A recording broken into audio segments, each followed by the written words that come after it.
We're excited to have DUA Consultants and a couple of special guests. We're going to be talking about the next steps in India's 5G rollout. There's recently been some activity with the telecom regulator, spectrum auction pricing, and the spectrum auctions itself.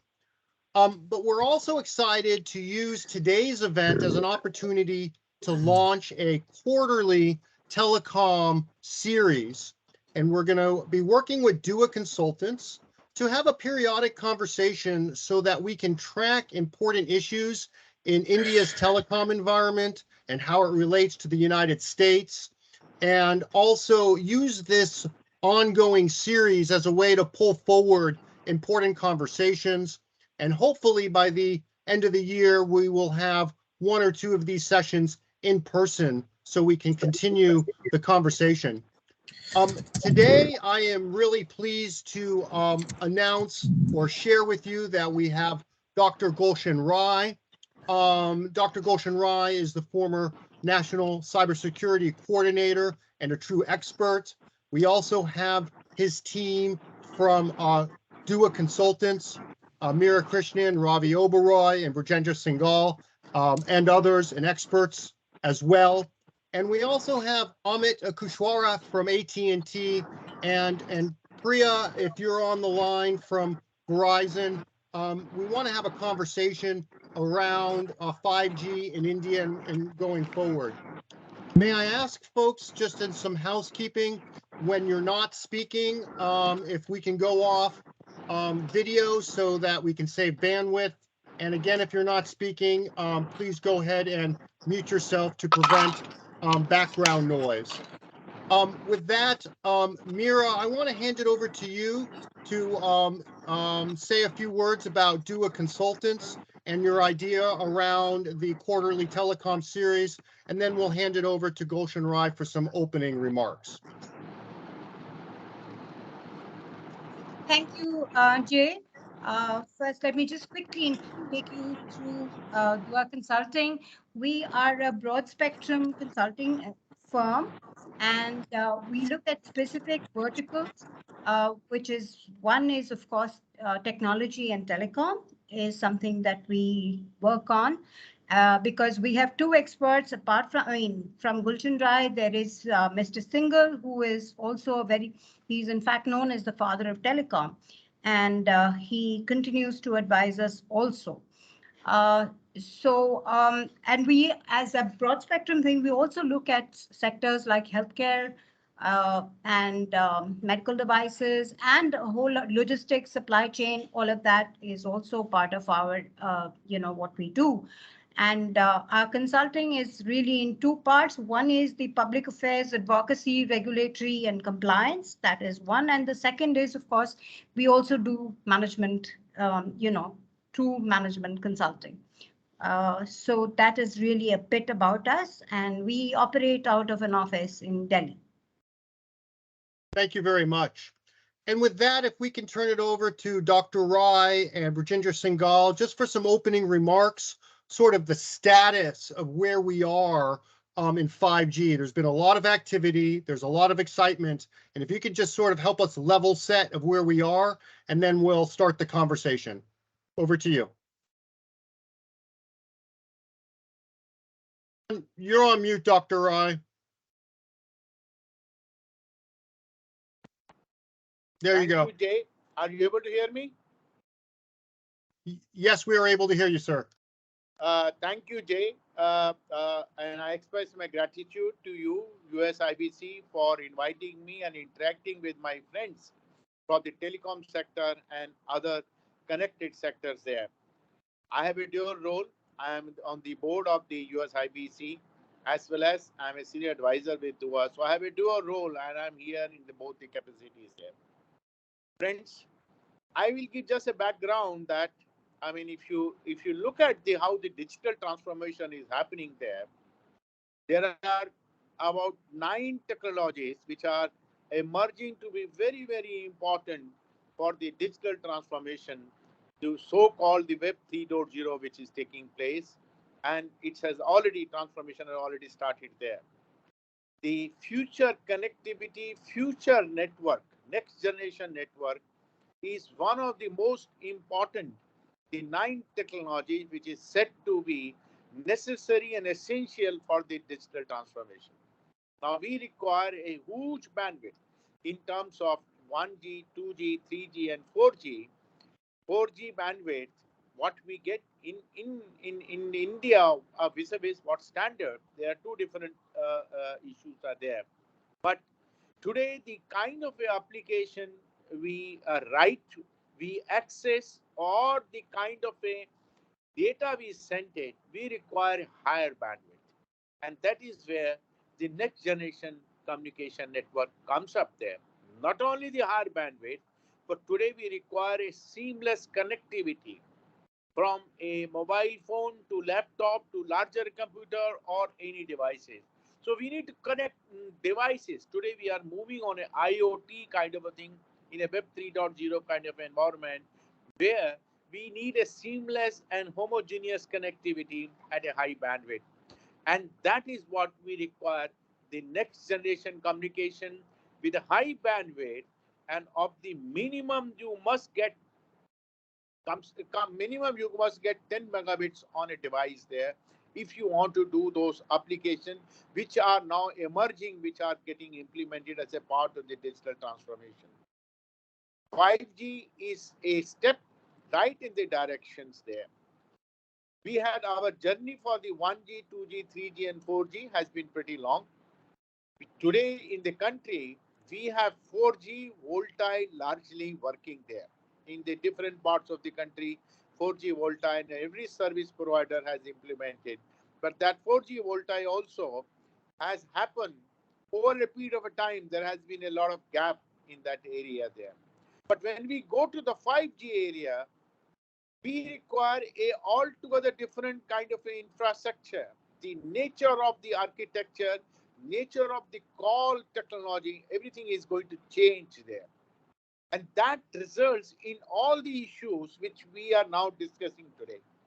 The next generation communication leading to or suitable for the Web 3.0 distributed kind of a internet architecture will give rise to some number of issues, which are of legal issues, which are of IT related issues, which are of security issues, which are of access issues there. These all issues will come up there in the next generation communication technology, which we are talking about it. Therefore, the 5G, when we plan next generation 5G in this country, we need to consider, we need to take into account all those issues which are very, very important. We are in the next generation communication, we are now lagging behind by minimum 2 years vis-a-vis the international world we talk about it there. I'm talking about in 2019 when the implementation started there, and by 2020 there were 38 countries we had done by 2020. Chicago and some other areas in US as well as in China and Korea, they were the leader in 2020, which they have gone ahead in implementing the 5G kind of a structure. Yeah. Of course, in US there was the issue of the frequency spectrum. Now we are talking about a 3.3, 3.6 gigahertz kind of a thing. And then backhaul, we are talking about 26 or 27, 28 gigahertz kind of a spectrum we are talking about it there. So entire technology is changing, entire issues are changing, and these need to be built up in the entire implementation of the 5G infrastructure. We should not look at the 5G. We must look at the next generation communication, because it has to migrate to 6G. A lot of countries have started doing the 6G kind of a communication infrastructure. But when you look at our Indian environment there, we have uneven implementation of the telecom infrastructure, right in the 4G VoLTE I'm talking about it. Uneven infrastructure. The bandwidth issues are so serious there. You see, I came home with the hope. I have two different Wi-Fi connections from two different service providers. At this point of a time, none of the two Wi-Fi service providers are functioning because there are infrastructure problems. Back end, they go to the same mux there, and then they connect together there. My friend Mr. Singhal is lucky. He was the chairman of ESNL. He was the BSNL. The first thing he did is put a gigabit fiber to his home so that he can he can avail the benefit of the BSNL. But today the infrastructure constraints in the 4G areas are very, very high. Very, very high.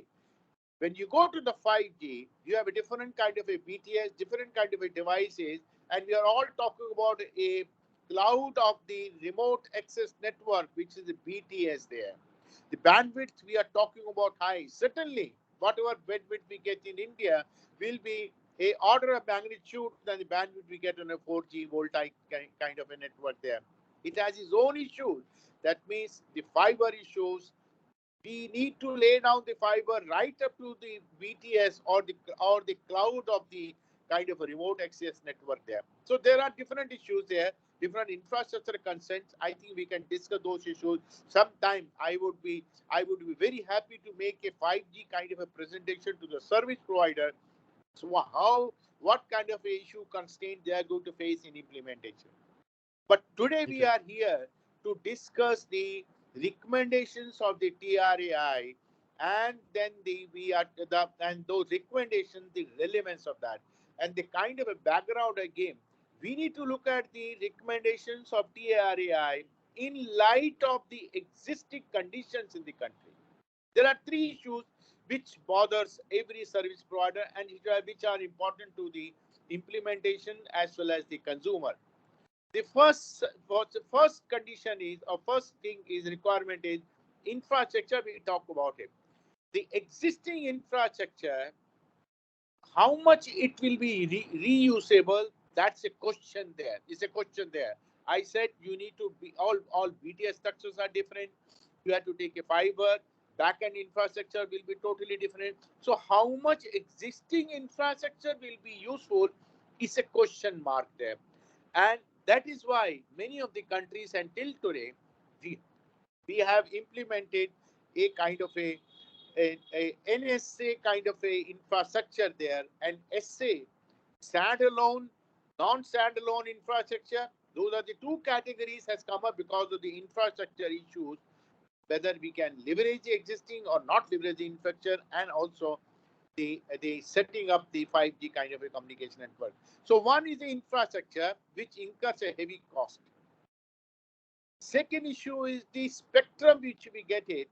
The pricing of the spectrum we should get it.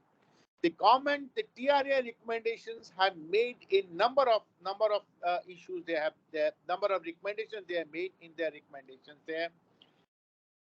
The second important recommendation which the TRA has made is the private network, the availability of the bandwidth to the private network. There are obligation on the part of the, for even implementation, wider implementation, obligations on the part of this telecom service provider. And the last one important aspect is the multiplier kind of effect. These are the four kind of the basic recommendations which are part of the TRA, apart from many other technological kind of thing. But these are the four which impacts this telecom service provider, both with respect to the policy, legal, and implementation there. All aspects are covered basically like this there. So let us discuss the four issues there, and we will give our comments in each of the four categories, which I will give my personal comment, not looking from any consultancy company, but from my technological background I have dealt with. I will give my personal views. Many of the issues which industry raises, I certainly endorse them, particularly regarding the prices there. The prices, we cannot compare the Indian spectrum prices in line with the spectrum prices available elsewhere in the worldwide. It not be possible because of the infrastructure constraint and because of the other things, other system there.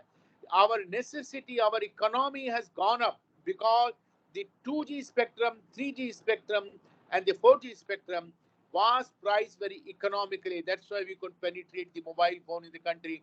And we proudly say we have more than 1 billion kind of a phone in this country. We proudly say that.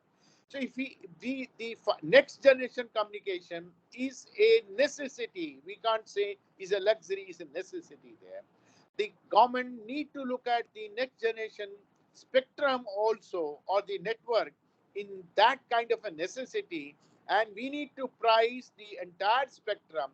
We need to allocate the entire the quantum of the spectrum, looking to the necessity, essential necessity, looking to the social development, looking to the for the increasing, enhancing the our ecosystem in the country. That's what we need to look at it there. That's one we need to look at it, and we need not compare this with the international prices there. There should be a graded system. Let us first invest the money in the infrastructure, price the spectrum accordingly, and then we can enhance the thing. The government has given a 20 years ban. We can grade it, and we can adjust the entire pricing accordingly by the time we are able to do that. Like this, the obligation aspect, I think the government is going to insist on the obligation part, because otherwise the private sector looks at it where a profitability comes up to them. But then if the government puts an obligation, it is necessary for the government also to accommodate the telecom service provider or infrastructure provider by providing different kind of incentive, and I think we must go to the government when the matter is before the Department of Telecommunication, and tries to work out a different model in terms of incentive, in terms of pricing, so that it becomes a win-win situation for the eco development in the development in the country, social development in the country, education. The profitability of the telecom service improves there. At the same time, consumer is also able to adopt the spectrum in the country. Friends, the demand for the spectrum in India is going to be much, much larger vis-a-vis anywhere in the abroad. That is another factor there. And that's where the efficiency, the management, allocation of the band becomes very, very important. And I think these issues, if we discuss, ultimately it will lead to those issues where the industry gathers there, the couple of issues, pricing, obligation, these issues will get connected with that. And at this point in time, I leave it here. I invite Mr. Singhal, who is a veteran in the telecom sector. He's called a telecom man, to express his views, and then we can Thank go you. on further. Thank you, Dr. Rai. Mr. Singhal, just 1 second. I'm also going to invite, we have 2 other speakers that I'd like to have join. Amit, if you can come on screen, that would be great. And Priya, if you can come on screen as well. So we have Amit Kushwaha from AT&T. We want to have a discussion here, and then also Priya, if you're able to come on. I'm really pleased to have Priya Mahadran from Verizon out of Singapore. It's so late, and so thank you so much for joining. So Dr. Rai said some really important I guess, issues that I want to raise. And first and foremost, he talked about some of the financial issues, the need to invest in infrastructure and pricing and so on. So starting with you, Mr. Singhal, and then going to Priya and then to Amit, there's been a lot of talk about the financial situation in India's telecom environment. Bottom line, is there sufficient money to buy the spectrum at whatever price the government offers it, and then industry buys it? And how does that link into perhaps the need to then turn around and invest additional money into rolling out 5G? Is the current bottom line, is the current sort of pricing recommendations, are they in line with what industry needs so that they can both buy the spectrum and then invest in the network? Mr. Singhal, over to you, sir. Thank you very much, and a very good morning, and a good evening, and very good late evening in some parts of the world. First of all, the G connotation for me, I think we should forget. We should talk of bandwidth delivery, and by whatever means we can get the bandwidth delivery, which is whether we can do it by fiber and then distributed with fixed wireless access or any other mean. So I will not discuss that topic now. I think the main question being discussed is as to whether is there a rationale in the recommendations of TRAI. Let me first of all submit to the audience that we at Dua Consulting participated fairly extensively in the consultation process of TRAI, and we gave our inputs. Our inputs are on the TRAI website. There are four main recommendations which TRAI made and which we had also suggested. One was auction. The second is cohabitation in the 2628 or 2628 gigahertz band. Private networks, which we had also mentioned very strongly that should be part of the recommendations, because private networks and applications are distinct from public service and is something which is getting adopted elsewhere as well. Now let me just dwell on the key issue of the fundamentals. We made recommendations way back in 2016 as to what is the cost of spectrum in the tariff. And if we go on a very simple uh, equitable monthly installment model, which means you pay for an asset or you pay something or you pay for the input cost for 20 years and do a calculation on the equitable monthly installment, the cost of the spectrum to a consumer is not more than 10 to 15 paisa per minute. That's the cost of the spectrum. It's the other costs which are far more than the spectrum costs, which add to the tariffing of this or the final, let's say, product delivery to the consumer. So I just want to, set this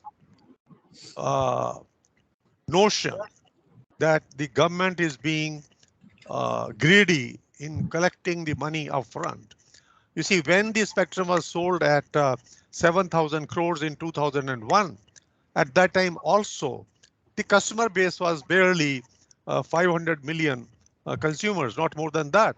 So if one calculated on those bases, the cost of the spectrum in the ultimate tariff was more or less the same. But on the same 7,000 crore, the industry built revenues of 200,000 crores. Sorry, I'm using the crores numbers, which can be, calculated. So it's a very, very big misnomer to say that the spectrum costs in India are high, because ultimately what matters is as to if we do real tariffing, not carrying on the books something, a liability which is shown in the books. That's not the way to go forward. The way to go forward is as to what is it that the consumer has to pay eventually in his tariff for the spectrum. So let me just say that the TRA has done a great job in saying that spectrum has to be auctioned, and we don't want something like of a 2G or a Devas kind of scam yet once again, because of some, I would say, unethical punters into the system. Um, I think that is one main point which I want to focus upon. And I, of course, certainly believe that fiberization, and I see that also in various releases by FCC and various operators in US, that they are also focusing on a mix of fiber, fixed wireless access, as well as, of course, cellular. And of course, last but not least is the LEOs and MEOs, both our Indian entrepreneur, Mr. Mittal, then we have Elon Musk, and Amazon also is jumping into the fray with Kulpar. So my belief is that it has to be application of technology to reach out to the masses.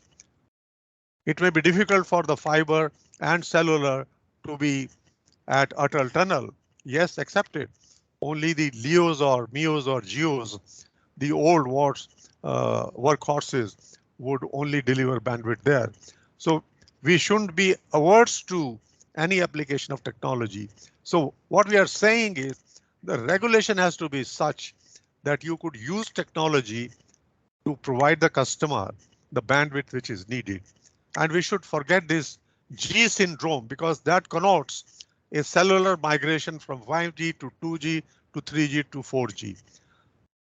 5G or 6G, there are certain forums where 6G is being talked about, and they speak of fiber and high bandwidth delivery in terms of gigas, bits, etc. So I think this G syndrome should be dropped. We should simply speak as to how many megabits, how many gigabits of bandwidth has to be delivered. And the best person to deliver that person is the fiber. I have a fiber to my home. I can get up to 1 GB. Of course, I've restricted for 300 because otherwise I have to pay more. And of course, what will fuel all this requirement of the bandwidth is devices, applications, connectivity, affordability, content. So all that will fuel the growth of the bandwidth, and the bandwidth should be delivered by technologically neutral carriers, if I may please say. So that's my bit, but I'm open to any questions, please. Thanks. Thank you for that, sir. I'd like to go to Priya, if she can come on, and thank you, Priya. If you could share a little bit about, Verizon, obviously an American carrier, are rolling out 5G in the States, working on applications. Can you just share a little bit how Verizon views the Indian environment for 5G or other applications, and maybe bring in any experiences you have from the United States, just to help set the context of from the US point of view? Well, thank you so much, Jay. And first of all, thanks for the opportunity to be here today. And as you rightly said, Verizon is the first one in the US to bring 5G to the market, and we are really proud of that. And now we are rolling out 5G ultra wideband. At the outset, let me clarify that outside of the US market, Verizon is not in the business of acquiring spectrum or setting up wireless networks, but we leverage really the partner networks. Based on the discussions and with Mr. Singhal and Mr. Rai, there are two things that I really specifically would want to call out, especially from a 5G perspective and the way Verizon looks at those things. First and foremost, referring to the TRA recommendations, I think one of the things that in the recommendation TRA has mentioned is flexible use of spectrum, especially with respect to captive wireless networks. And I understand that the DOT would come out with the guidelines for the grant of licenses. And this is an area which particularly would be of interest to the enterprises who are kind of currently in the Indian MNCs, for example, who would have requirements for setting up private networks. So I think that is one area which probably the industry would be looking with a lot of interest, including ourselves. As far as Verizon is concerned, we have partnered with Nokia outside of the US market. Internationally, we've partnered with Nokia to set up enterprise networks. So in collaboration with Nokia, we plan to kind of roll out and help our enterprise customers with their requirements. The other issue I wanted to flag, Jay, in this context, and you mentioned about the financial viability of the sector. And not really going into spectrum pricing because Verizon will not be acquiring any spectrum. But I think overall, the telecom reforms package that was announced by DOT, the definition of AGR was reviewed and there were certain recommendations made.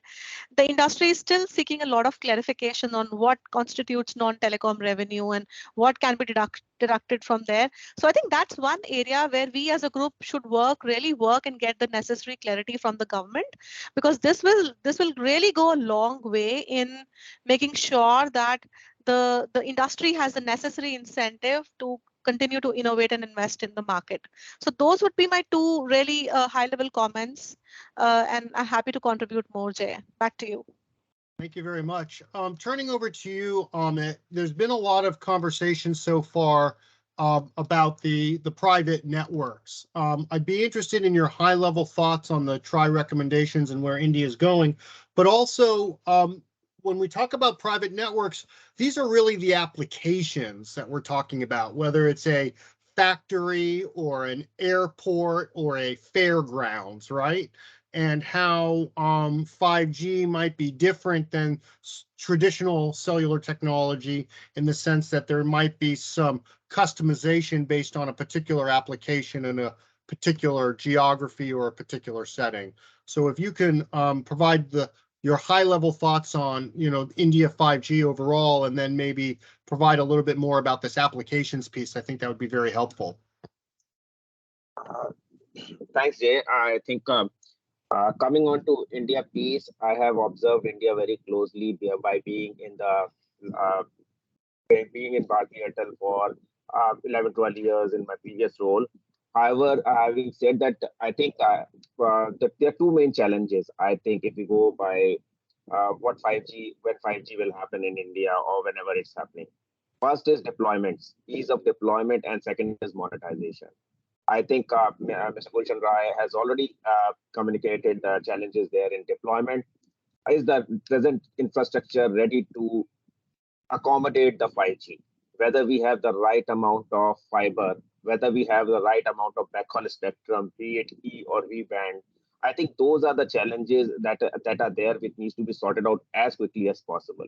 Because the greater the ease of deploying the technology, the faster it will be rolled out in the country, and the faster the benefits of 5G will come on to all the segments of population which we have in India. The second issue that we see is monetization. I think if we talk about non-standalone version of 5G, if people deploy, then it is only greater bandwidth. And do we have the right monetization package in India? I believe we at present no, because if we talk about it's unlimited voice, unlimited data, so anything that you provide extra doesn't give you a monetization or doesn't give any operator the monetization the way it's operating in India as of now, with tariffs being low, the penetration being high of technology. So I think that is where we are. So we have to just solve this riddle for deployment as well as monetization. As far as captive networks we are talking about, this is altogether a different ballgame, which is a non-standalone operations wherein you have low latency, high reliability, and the device-to-device communications. And there, yes, this is where the monetization lies, and this is where everything. I think that is where we have, because humans have already interacted, and humans have already reached a limit wherein the amount of data that you require, you have already reached a level of satisfaction, maybe, but not on the quality burst, but yes, on that kind of bandwidth that you have. But as far as things are concerned on the device part, the IoT, the density that's required, yes, that is where 5G will kick in. And so industries there will be a lot of interest from the industries in deploying this technology, because that will make them efficient, that will make them, you can say, economic in their operations. So it's yet to be seen how the model operates, because the guidelines are yet to be released by DOT. At what cost and pricing this comes in, what is the level of ease of operations? I think this is where it will decide whether you have the private networks kicking in India or not. I think that's my take on this. Thank you.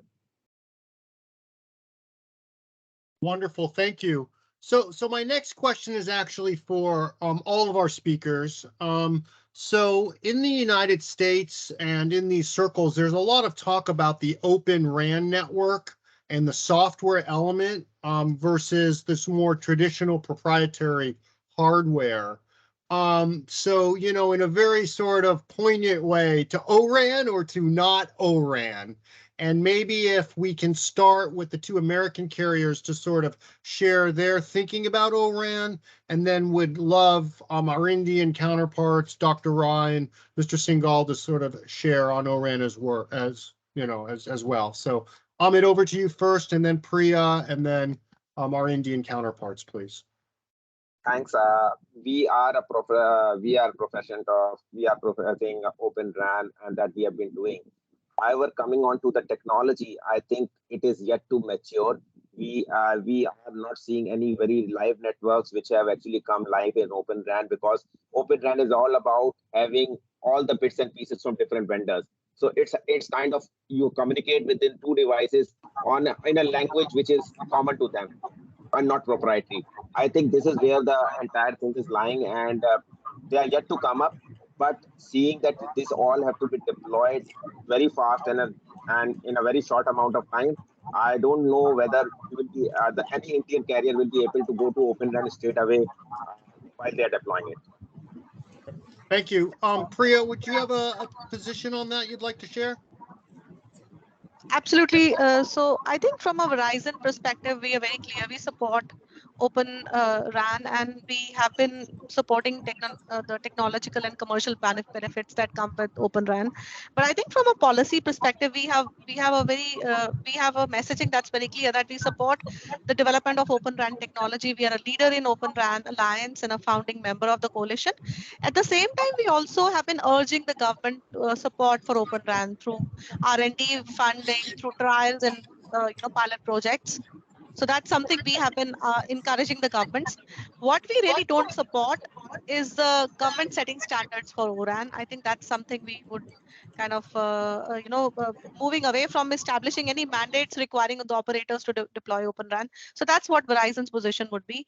And also, I think from our perspective, the decision on network technology changes, they are based on a number of complex technology and business factors. So I think for each operator to make that decision, the network decision, which really fits their business requirement, is important. And the governments should incentivize instead of mandating, encouraging deployment of Open RAN. And finally, I think from our perspective, by opening up the interfaces between different RAN software and hardware component, we can have greater competition and innovation and supplier diversity. So I think this will overall serve the community and incentivize operators like ourselves to move towards Open RAN. That would be the position from my side. Jay, if you permit me. Please, Dr. Rai, over to you, sir. See, I mean, I partly agree with my two fellow colleagues who have just spoken and partly don't agree with them also there. Now, as my first speaker who said it, the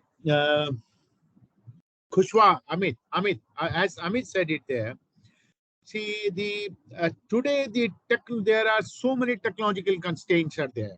It took 2 years to define and agree on a standard of the 5G. 2 years it took it. And first implementation started on the 5G without the standard being agreed there. That was the real situation there. Today, all the standards, release 16 and onward, they're all standards have already been announced for the 5G system there. But the real position is that no one has yet implemented a SA in any part of the world there. That's a position. That's a real position. And the why it has not been implemented, because those standards which had been notified by 3GPP and ITU, there are so many issues with those standards there. And one of the bigger issue is the efficiency of the spectrum. And the second bigger issue is that utilization of the spectrum. The second bigger issue is the security of the entire system, because the entire architecture is different. And I would like to tell Mr. Singhal, my colleague here, that the security of the entire network itself is a heavy component which was not there in the 2G, 3G, and 4G kind of a network. You had a security issues on the exchange side, the central side, but today the security issue comes up right at the BTS level, because the call routing is going to be there at the BTS level, not going to be the exchange there. The entire architecture, billions of devices going to come up. The security issues are going to be very, very heavy. And that's a component I think we need to take into account while overall calculating. Ultimately, we need to put all those components in a matrix and come out what we need to do that. That's one. But when you coming back to the open and closed kind of a proprietary RAN there, today there is no kind of a open RAN there. There's nothing specifically open RAN is there anywhere in the world. The Huawei's and all the Samsung are talking about that they are compatible, but actually they are not there. Actually, they are not compatible there. While the technology evolution, the standard evolution are moving towards the open kind of a RAN there, and it will come there. The service provider, to bring down the cost of the implementation, will automatically go for open RAN there. My view is that instead of mandating strongly the Open RAN, government should encourage a telecom service provider, as Priya said it. I would also support her in that way. We should incentivize the circuit service provider or the manufacturer through different routes to develop the Open RAN. It will bring down the cost, it will improve the spectrum efficiency, it will improve the spectrum management also, and ultimately, as Mr. Singhal said, it will reduce my cost to the consumer also and better bandwidth utilized.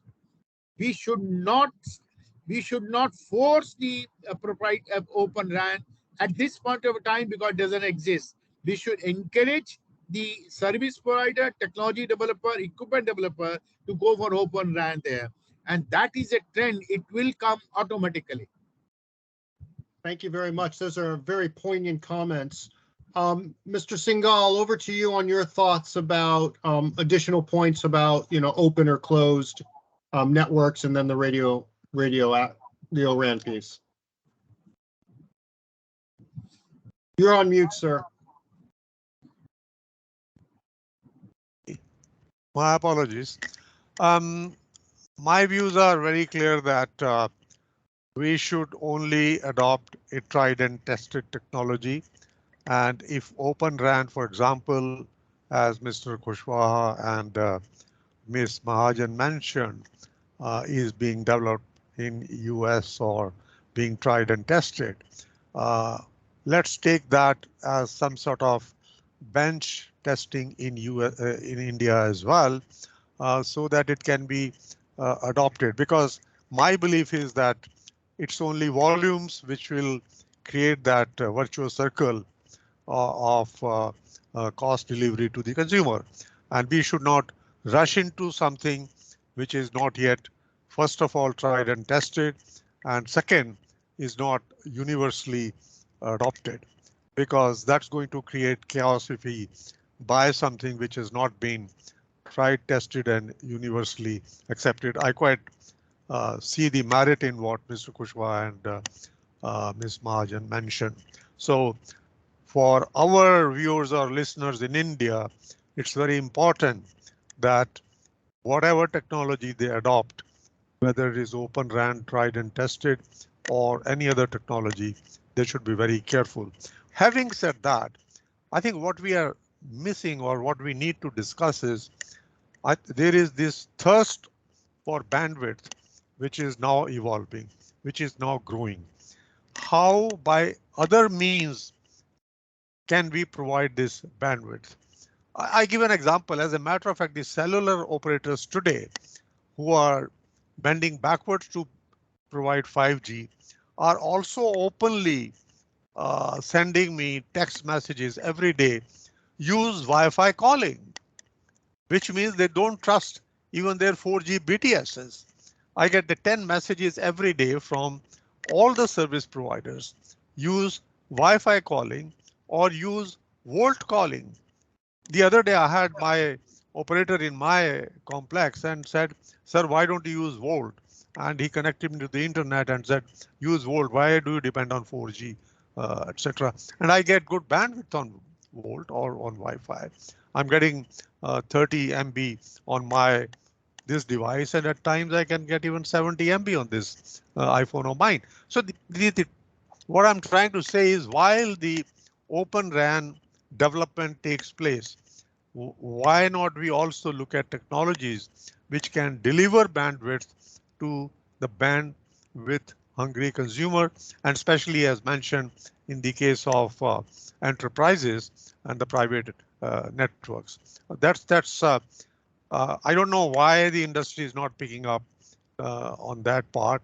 Why the industry is shying away from the fiber which the government of India in the framework umbrella of Bharat Broadband Network has created, and why the cellular operators are also only beating around the bush of spectrum pricing. I think there are other ways in which the bandwidth can be delivered, and they should do that. That's my, I would say, kind of big picture comment. Mm-hmm. Thank you very much, sir. So there's this question of spectrum and bandwidth has come up.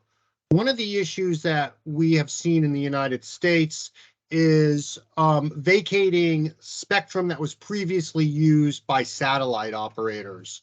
And the FCC had a very innovative process in terms of buybacks of spectrum, so thereby incentivizing migration away from certain bandwidths. I was talking with some satellite associations the other day, and they highlighted that the TRI proposal calls for repurposing both C-band and some Ku-band satellite that's used in very traditional satellite services. Bottom line for our Indian colleagues, do you think this sort of fight for spectrum will continue to be, and then how might this transition vacation of spectrum work? And over to you, Mr. Singhal. Thank you, Jay.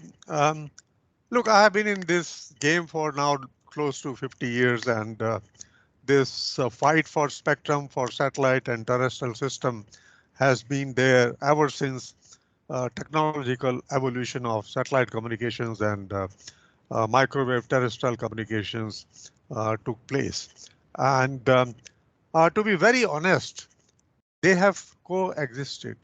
It has been a case of cohabitation. So the question that freeing up of 3.7 to 4.2 and as well as 3.3 to 3.7 gigahertz bands for IMT today, in my opinion, is not a big deal because we have existed together for a very, very long time. The only question now is that in the past, these systems were used for long haul carriage of bandwidth, 1800 channels microwave system and satellite transponders of not more than 68 MSZ, etc., etc. Today, the situation is that the same spectrum is being tried to be used in the IMT environment, which is from 3.3 to 3.7. So, and similarly is the case with Ku band, similarly is the case with E and V bands, which we just spoke about. So what the TRA has mentioned is that wherever there is a fear of interferences, let the satellite operators go into silent zones. And that's what was done in the initial years of satellite communications. I remember sighting our stations in a saucer so that we were away from any terrestrial interference. So this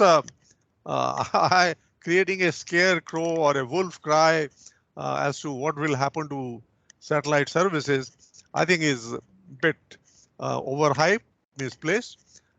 They should learn to coexist. Technological evolution has taken place, developments have taken place, and if the two can coexist, they should try to coexist and stop the war there. Let them. It's like the confusion created that 5G will interfere with the aircraft navigation systems. That's because the filters were not designed properly.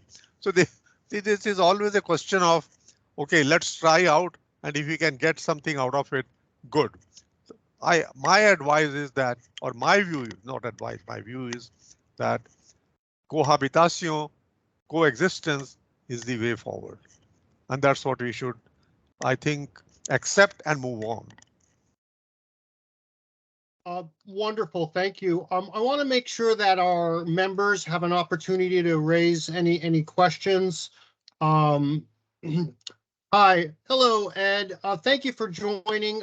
First, Ed DeSanto, American Tower Corporation, part of the USIBC Board of Directors. Really thank you for your time, sir. Over to you. Thanks, Jay. One of the things that I just wanted to compliment the panelists today that you have, all of them for their candor, because I think it advances understanding. I guess I would pose one question. You know, there is technology on the space side that in low Earth orbit, there can be connectivity, whether you have a 3G, 4G, 5G phone by different makes, potentially that's all being tested now. And what that could mean is where there are gaps on the terrestrial system, as well as traditionally the satellites focus more on communications where there is no network, islands in the ocean and things like that.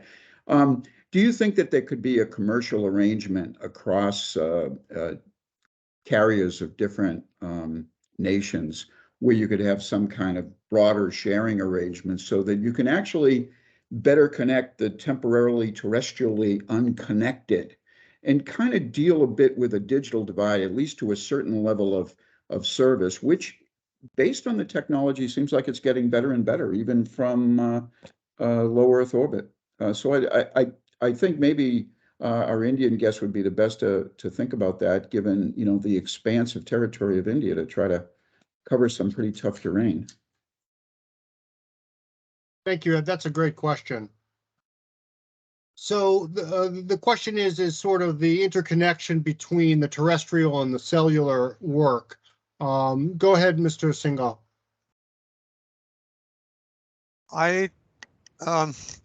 Let me just go back to the late 70s or early 80s when India launched domestic satellite communications, and before INSAT-1 was launched, because I was the first director for implementation of the first ground segment of the Indian satellite system. We used Intelsat because that was the only option available then. For connecting our islands, we connected Andaman Nicobars, we connected the Lakshadweeps on the western coast, we connected Ladakh, we connected some of the very inaccessible areas of Himachal Pradesh, Kinnaur, etc., because they produce quality apples. And we had set up our stations in those areas to provide connectivity, because fibers those days were sort of being kind of dreamt of, and coaxial cables in those mountains, burying of them was an arduous task. So we set up our stations at altitudes of 11,000, 12,000 feet in the Himalayan hills. We established our stations in Andaman Nicobar. Some of our northeastern areas, which those days were not very accessible by road and even by rail, we set up our stations in those areas as well.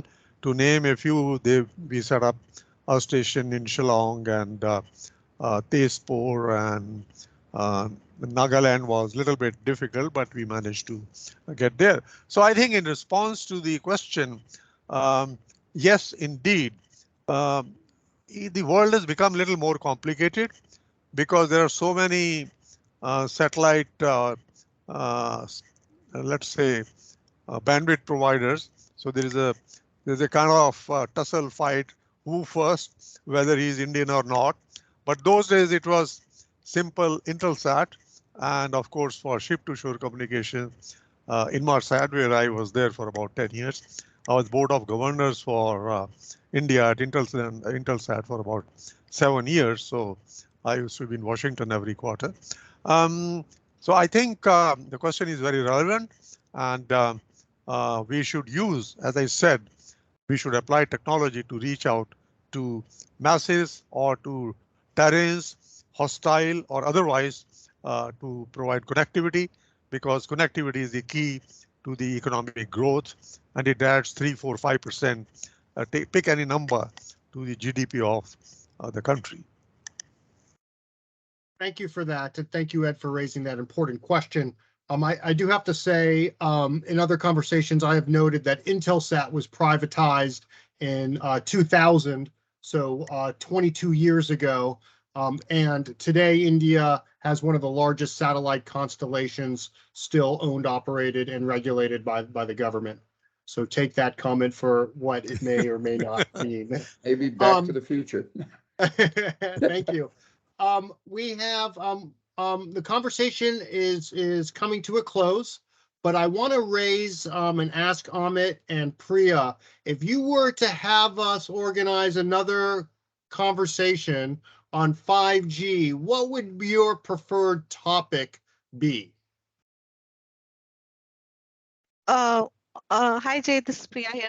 I think Jay, it's thanks for the initiative. I think this is a really great start, great beginning, and uh, from our perspective, or Verizon perspective, as I mentioned, we don't intend to, acquire spectrum in international locations, but we definitely promote flexible use of spectrum without restrictions. So that is one area. I think as a group, probably I would be curious and monitoring very closely how the TRI recommendations are implemented by the DOT and what would be the timelines, what are the next steps. That is something I personally don't have a lot of clarity right now on. So maybe that is something we should, as a group, monitor. And for our next session, maybe we can deep dive on that. And the other big area I would like us to focus on would be telecom reforms, package 2.0. And there are several other initiatives, several threads that still need to be followed up. And probably as a group, we can decide and come up with an advocacy plan that's more, meaningful for the members. Thanks. Wonderful. Amit, over to you, and then we will wrap with Mr. Singhal and Dr. Rai. I believe Priya has already said what needs to be the next topic. I have nothing more to add. But yes, one thing I would definitely be interested in, but it was more of an academic and rather it's a much more discussed topic, which is satellite and 5G. I think there the convergence is, and something on that I think is useful. They are not competing technologies at all. They are complementary in nature, and we'd love to see the topic being discussed at what is the complementary or what is the supplementary nature of these services. Thank you. Thank you. And thank you, Priya, as well for your time. Mr. Singhal, over to you. I think taking on from Ms. Mahajan's comments about the AGR issues, etc., and the license fee, spectrum charges issues.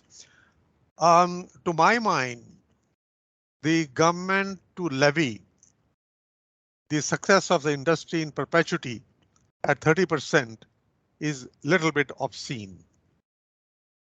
It's a little bit obscene. I think if we can prepare something on the grounds or lines that we need to go into what I call revenue neutralization, means that today what is happening is you earn 1 rupee, you pay 33%. You earn 2 rupees, you pay 66 paise, which means you are just taxing the success of the industry. Why can't this be graded? Let the government set a benchmark that this is the revenue we want out of the telecom, and which should include what they collect out of the spectrum auction, and which they should include what they get as a AGR and the percentages. Let those be monitored or titrated on the basis of their minimum expectation, and maybe top it up with little bit of 2%, 3%, 4% of inflation, but not tax the success of the industry in perpetuity at 33%. I mean, this is something which the industry is completely not speaking or talking about. They are only making noises of kind of sloganeering that we are dying. But there are other ways to also convey to the government, we are with you, but please don't tax us in perpetuity at fixed percentages of 18% GST, some 13% of license fee and spectrum charge and USO fund, etc. So that's some topic if we can have a discussion on that and provide government something to think about. Well, thank you very much. That was really, really helpful. And Dr. Gulshan Rai, do you have any final words, sir? Okay. With that, I am really happy with how this first conversation flowed. I want to thank our members for participating. We clearly have some additional ideas of how to carry this forward. And I look forward to working with DUA consultants in the near term to make sure that these issues are not only elevated within the USIBC platform, but that we work with other associations and the larger community to ultimately improve and enhance India's telecommunications sector and the ecosystem between the United States and India. So with that, I want to thank our members that have stayed up particularly late on the Indian side and those in Singapore, and encourage everybody else in the United States to enjoy the rest of their day and afternoon. Thank you very much, and everybody please stay safe. Thank you, Jay. Thank you. Thanks, everyone. Thank you. Bye. Thank you, Jay. Thank you very much. You didn't allow me to say one, last word. You said last word, but you went on. But anyway, thanks very much. You said it very nicely. You summed up very nicely. Thank you, sir. Thank you. Bye now. I don't know why Mr. Singhal was not supporting me. Of course, I was also saying the thing what Mr. Singhal was saying or what Amit was saying. Singhal साहब बहुत नाराज हो हमसे क्या? No, how can I? Dare I? Thank you. Thank you. Thank you for your time, sir, and everybody else. Be well. Thank you. Thank Bye. you. Bye. Thank you. Bye. Bye. Bye now.